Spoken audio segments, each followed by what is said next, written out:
To lubricate and adjust the drive chain on your FTR 1200, follow these steps. Do not perform this procedure immediately after riding.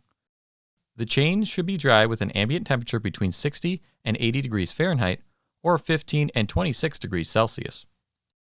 Park the bike on a flat, level surface and ensure the transmission is in neutral. Begin by inspecting the entire length of the chain for any wear or damage and replace as needed. Clean any dirt or grit from the chain using a clean cloth.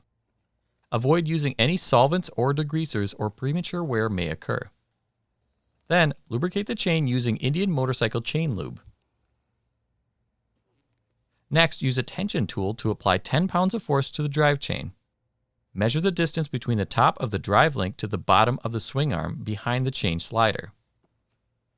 If adjustment is needed, move to the rear axle and mark the current adjuster positions.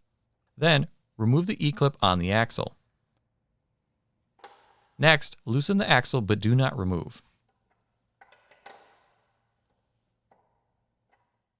Continue by loosening the tension bolt jam nuts on each side of the axle.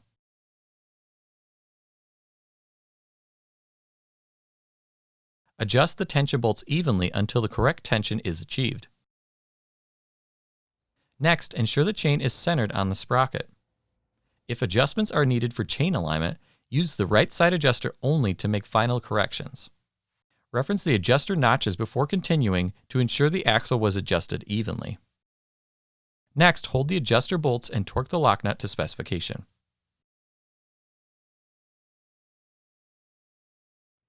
Before torquing the axle nut, recheck chain tension and repeat this process as needed. Next, resecure the axle nut and torque the specification. Finish by reinstalling the E-clip on the axle. For more information, see your authorized Indian motorcycle dealer or visit indianmotorcycle.com.